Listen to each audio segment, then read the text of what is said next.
여러분 안녕하십니까? 사이언스 투데이입니다. 손발이 얼어붙는 듯한 올겨울 가장 추운 아침이었는데요. 북쪽에서 찬 공기가 남하하면서 서울은 영하 6도까지 떨어졌고 또 일부 지역은 한파특보가 발효되었습니다. 이번 강추위는 내일 아침까지도 이어진다 하니 따뜻한 옷차림 해주셔야겠습니다. 오늘의 주요 뉴스부터 만나보시죠.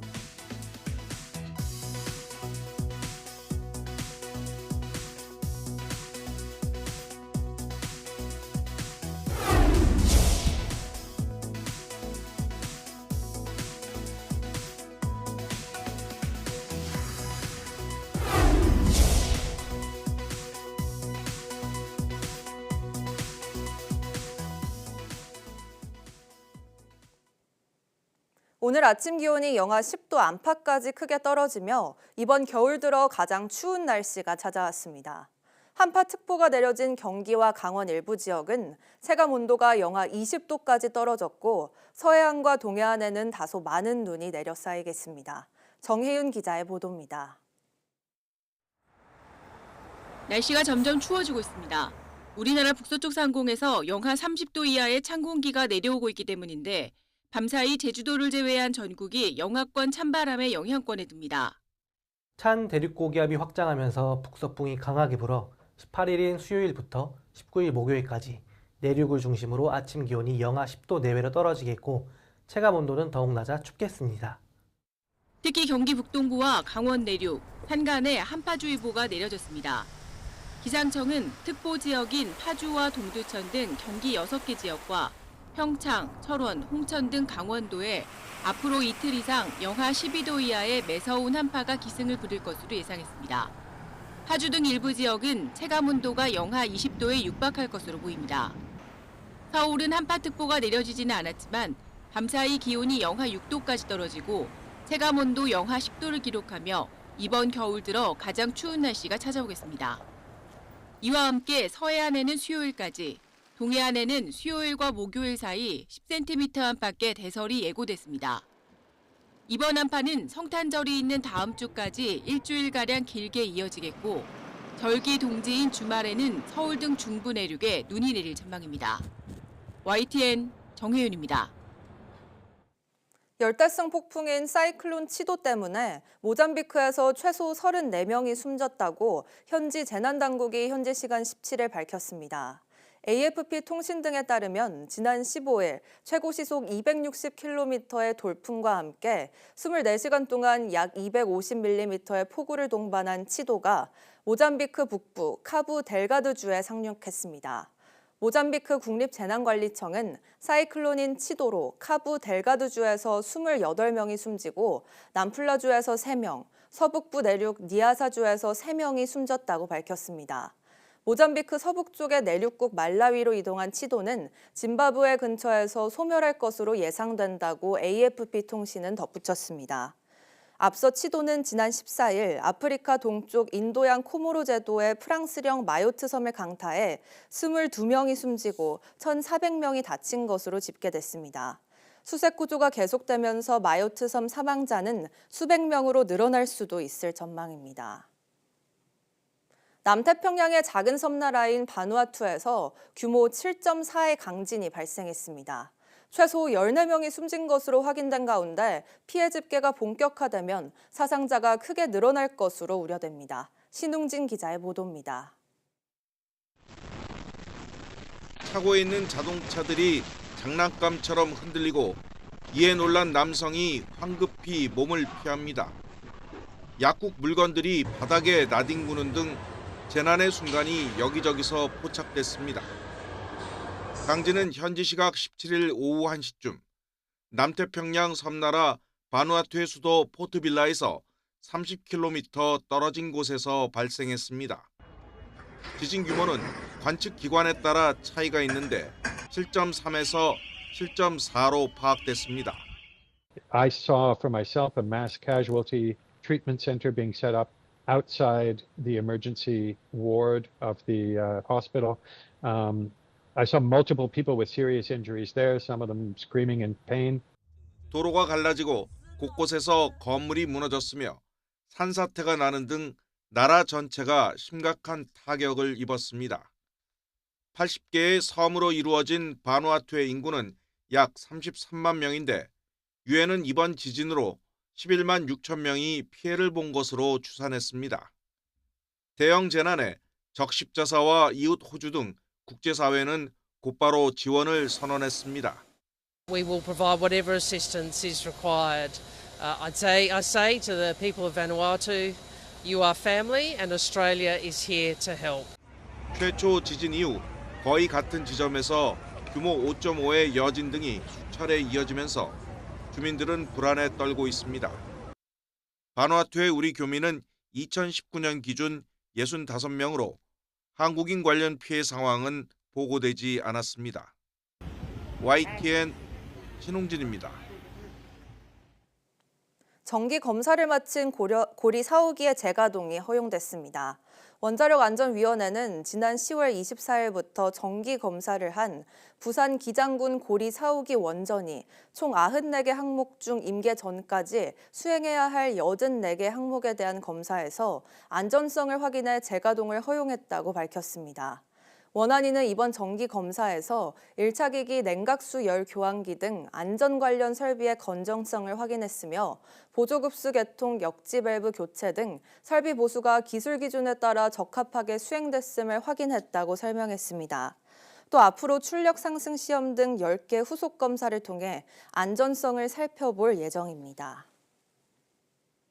내란 우두머리 혐의를 받는 윤석열 대통령에 대한 탄핵 소추안이 지난 주말 국회 본회의를 통과하면서 이제 헌법재판소의 시간이 됐습니다. 국회 앞을 가득 메웠던 시민들은 헌법재판소가 파면 결정을 내려야 한다며 종로로 옮겨와 촛불을 들고 있습니다. 양동훈 기자입니다. 평일 저녁이지만 어김없이 촛불은 또 불타올랐습니다. 헌법재판소에서 1km 정도 떨어진 보신각 앞에 모인 시민들은 윤석열 대통령을 얼른 파면해달라며 목소리를 높였습니다. 재판관님들께 꼭 만장일치로 탄핵을 결정을 하셨으면 좋겠다는 마음에 한번 목소리를 내고 싶어서 나오게 되었습니다. 추운 날씨에도 아랑곳하지 않고 거리를 메운 시민들은 함께 구호를 외치며 의지를 다집니다. 제가 가만히 있으면 안 된다는 생각이 들어서 왔습니다. 지금 국민 여러분들이 날씨도 추운데 매일매일 거리로 나와서 고생하시는 모습을 보니까 청년들뿐 아니라 기성세대들도 반짝이는 응원봉을 들고 집회 장소를 찾았습니다. 때론 잘 모르는 노래가 나오지만 그래도 흥겹게 응원봉을 흔들어 봅니다. 평균 연령이 20대인 것 같아요. 그 속에서 내가 어른으로서 이들의 소리에 함께 도와준다는 의미로 왔고요. 민주노총과 시민사회가 모인 윤석열 즉각퇴진 사회대개혁 비상행동은 오는 토요일에 또 대규모 집회를 열겠다고 예고했습니다. 보신각 앞 집회를 마친 시민들은 헌법재판소 근처까지 행진하면서 대통령을 즉각 파면하라고 목소리를 높였습니다. 보수단체들은 윤 대통령에 대한 탄핵소추 자체가 무효라며 광화문과 서울중앙지방검찰청 등지에서 맞불 집회를 열기도 했습니다. 헌법재판소의 탄핵 심판이 끝날 때까지는 수개월이 걸릴 것으로 보이는데 그때까지 파면과 기각을 요구하는 목소리는 계속 이어질 것으로 보입니다. YTN 양동훈입니다. 탄핵 전국으로 뒤숭숭한 분위기 속에 우리 경제계도 힘겨운 연말을 보내고 있습니다. 국내 상황도 혼란스러운데 내년 트럼프 행정부 출범까지 맞물리면서 사업 돌파구 찾기에 안간힘을 쓰고 있습니다. 최하영 기자가 보도합니다. 탄핵 정국의 내년 미국 신행정부 출범까지 그 어느 때보다 녹록지 않은 대내외 현실에 경제계가 돌파구 찾기에 나섰습니다. 경제 4단체장은 국회를 찾아 우원식 국회의장과 만났습니다. 최태원 대한상의 회장은 가장 먼저 경제적 불확실성에 대한 우려를 표했습니다. 경제에 있어 가장 큰 공포는 불확실성입니다. 기업들이 경영에 전념할 수 있도록 경제 정책만큼은 흔들리지 않고 추진되었으면 합니다. 특히 당장 내년 사업 계획을 세우기도 쉽지 않은 형편입니다. 우리 기업들은 내년 사업 계획을 전면 수정해야 할 정도로 위축되어 있으며 설상가상으로 코앞으로 다가온 트럼프 2기 행정부 출범도 걱정입니다. 미국 우선주의에 맞설 정부 외교력이 대통령 직무정지 등으로 온전히 발휘되기 쉽지 않기 때문입니다. 앞서 경제단체들은 최상목 경제부총리와도 만나 국정공백 최소화와 정책 안정성을 주문했습니다. 경제계는 밖으로는 불확실성 최소화를 촉구하고 내부적으로는 대응 전략 마련에 골몰하고 있습니다.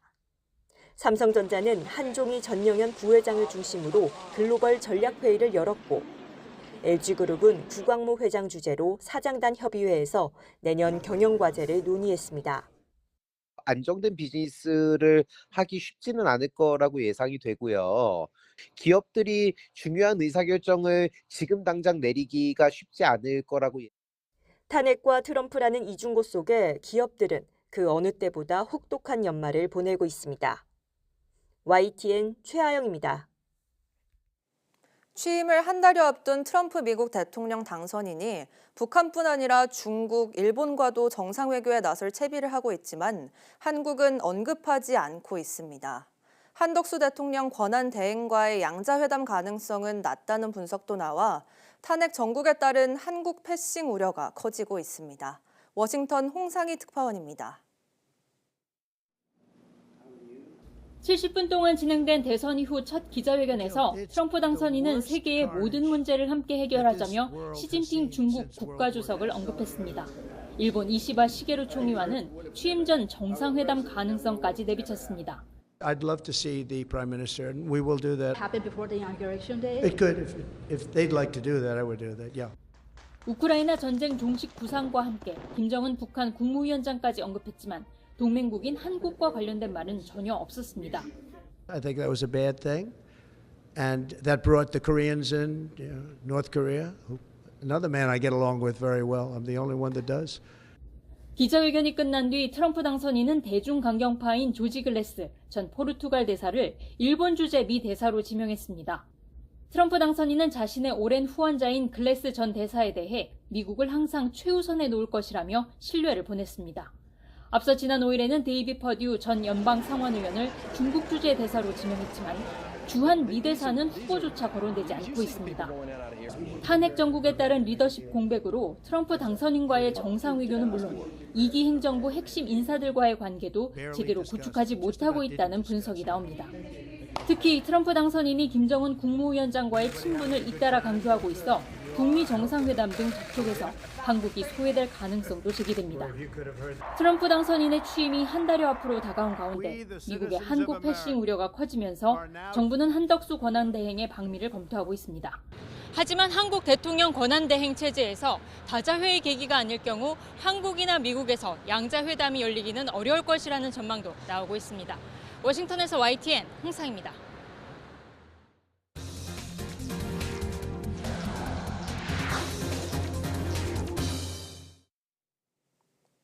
국내 유일 과학 전문 방송인 YTN 사이언스의 뉴스 유튜브 채널 사이언스 투데이가 구독자 10만을 돌파해 실버 버튼을 받았습니다. 사이언스 투데이는 고품질의 과학 콘텐츠를 제공하며 과학 대중화에 힘쓰고 있습니다. 임늘솔 기자가 보도합니다. 귀여운 강아지가 깊게 잠들어 있습니다. 18,000년 전에 세상을 뛰어다녔던 강아지가 발견되었다는 소식을 뉴스 속 코너에서 소개한 영상입니다. 뉴스에서 기자가 직접 전한 소식을 재가공해 올렸더니 340만 이상의 조회수를 기록했습니다. 사이언스 투데이 유튜브 채널에서는 뉴스에서 시청자들이 흥미를 느낄 만한 주제를 찾아 짧은 동영상으로 만들고 실시간 스트리밍 서비스도 제공합니다. 최근에는 구독자들에게 더 친근하게 다가가기 위해 썸네일을 바꾸고 영상을 한눈에 알아볼 수 있게 항목을 나누는 등 변화하고 있습니다. 정확하고 쉽고 재미있는 사이언스 투데이 뉴스 콘텐츠를 바탕으로 젊은 세대를 위한 쇼츠 영상을 통해 구독자들의 유입을 이끌었습니다. 앞으로도 신뢰성 있는 콘텐츠를 통해 시청자분들에게 도움이 되는 과학 소식을 전달하겠습니다. 국내 유일의 과학 전문 방송 YTN 사이언스의 뉴스 유튜브 채널이 실버 버튼을 받았습니다. 지난 2019년 7월 YTN 사이언스 채널에서 분리돼 과학뉴스 전용 유튜브 채널을 개설한 이후 5년 4개월 만에 구독자 10만 명을 돌파한 겁니다. 지금까지 4만여 개의 동영상 콘텐츠가 공유됐으며 누적 조회수 7천만 회 이상을 기록했습니다. 사이언스 투데이는 고품질의 과학뉴스 콘텐츠를 꾸준히 선보이며 구독자를 늘렸고 시의성 있는 과학 정보를 실시간으로 공유해 과학 대중화의 새로운 장을 만들었다는 평을 받았습니다. YTN 사이언스는 어려운 과학 이야기를 쉽고 또 재미있게 전달해주고 있습니다. 또한 이 공신력 있는 과학 정보를 통해서 시청자들에게 신뢰감을 주고 또 과학의 대중화에 앞장서고 있다고 생각을 합니다. 최근에는 과학 기자들의 생생한 취재 이야기를 듣는 과학일열과 매주 다양한 과학 이슈를 다 모아서 전해주는 사이다 코너를 신설해 재미있는 과학 이야기를 전달하고 있습니다. YTN 사이언스 임늘솔입니다. 한국과학기술연구원은 서울 성북구 본원에서 휴온스 바이오파마와 건성 황반변성 치료제 개발을 위한 기술 이전 협약을 체결했다고 밝혔습니다. 이에 따라 두 기관은 건성 황반변성 치료 기술의 상용화를 목표로 앞으로 14개월간 협력 연구를 수행할 예정입니다. 황반변성은 눈의 망막 중심부인 황반에 변성이 생긴 질환으로 심각할 경우 실명으로 악화할 수 있습니다. 휴온스 바이오파마는 보툴리눔 톡신 등 바이오 사업을 하는 휴온스 그룹의 자회사입니다.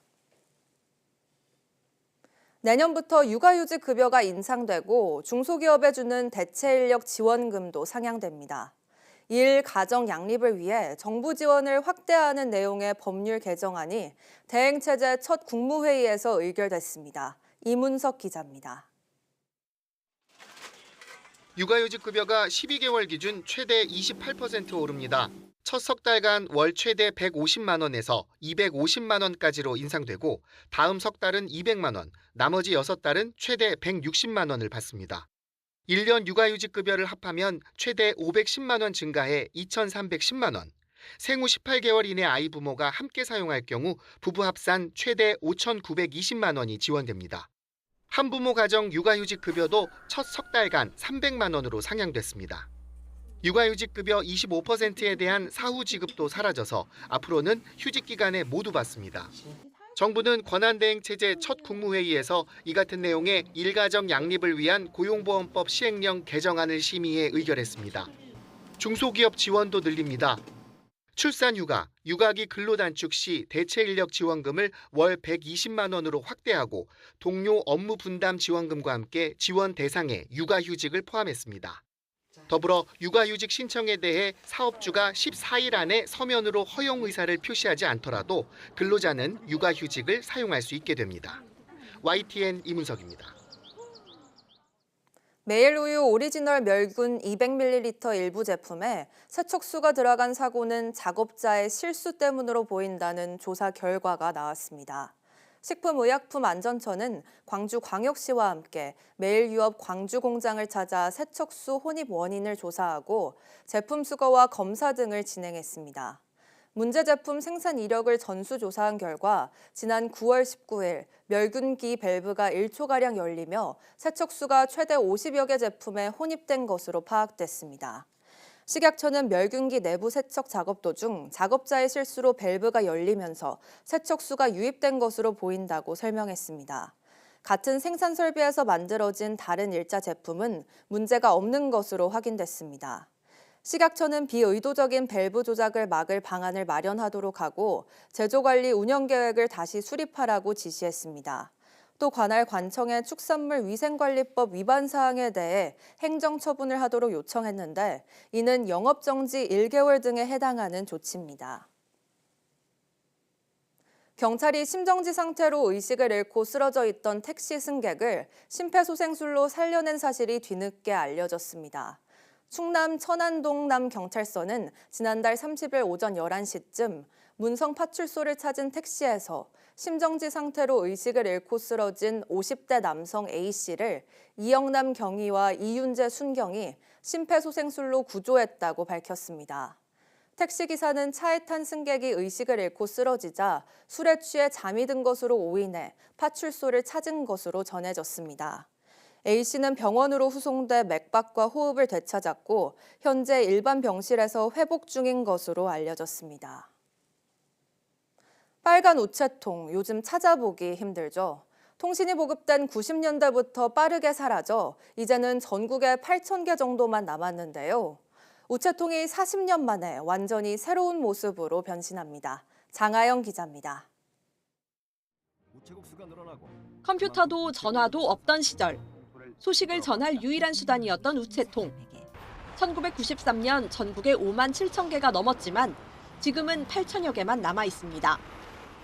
세월의 흐름을 따라잡기 위해 우체통이 40년 만에 변신을 꾀합니다. 크기가 2배 넘게 커졌고 소재도 플라스틱에서 철제 강판으로 더 튼튼하고 친환경적으로 바뀌었습니다. 기존엔 봉투만 넣을 수 있었는데 투함구 크기도 키워서 우체국 2호 상자 크기 소포도 이렇게 넣을 수 있도록 했습니다. 소포는 우체통에 있는 QR코드를 이용해 사전 접수하면 됩니다. 가장 큰 차이는 폐의약품과 커피 캡슐 수거를 위한 에코 투함구가 새로 생긴 겁니다.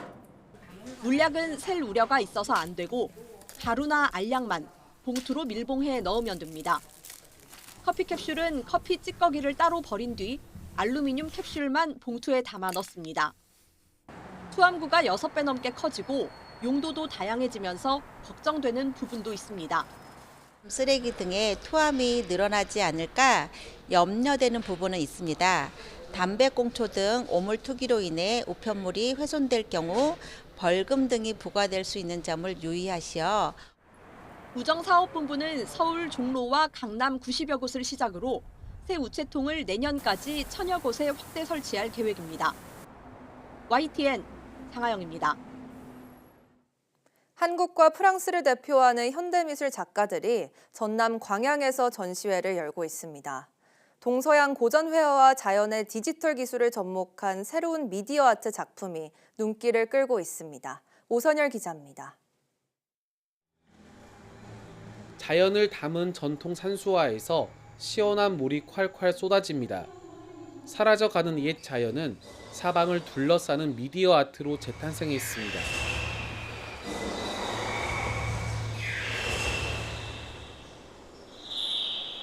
관람객들은 순간의 모습을 사진에 담고 한참이나 작품 감상에 빠져듭니다. 이 작업에서 보면은 우리나라 전통에 대한 현대적인 해석을 했다고 봅니다. 또 새로운 방식의 설치 그리고 공간에 맞춘 또 다른 변신 아주 보기가 좋습니다. 동양의 고전 회화가 디지털 기술을 만나 새로운 작품으로 거듭났습니다. 순수 자연의 형태에서 우리 현재 시대는 이게 파괴되고 폭발하고 그런 전쟁과 연결되어 있기 때문에 그 속에서의 산수를 다시 생각함으로써 어떻게 희망적으로 바꿀 수 있는지 그런 이 작품을 통해서 프랑스를 대표하는 현대미술 작가는 인공지능 기술을 활용해 미래의 자연을 생동감 있게 담아냈습니다. I follow after the video the possibility of what the computer can do. It means that you have not something in loop, but you can generate variation at the infinity, and the possibility of to interact with the piece is something that you cannot do with the other medium. 한국과 프랑스의 현대미술 작품이 함께한 전시회. 동양과 서양, 과거와 현재를 넘나들며 미래 자연을 디지털 예술로 표현해 눈길을 끌고 있습니다. 두 문화의 어떤 차이점을 비교할 수 있는 그러니까 최첨단 기술을 활용해서 과거의 미술사를 다시 재조명하는 전시예요. 디지털 예술의 매력을 즐길 수 있는 이 전시회는 내년 3월까지 전남 도립미술관에서 열립니다. YTN 오선열입니다.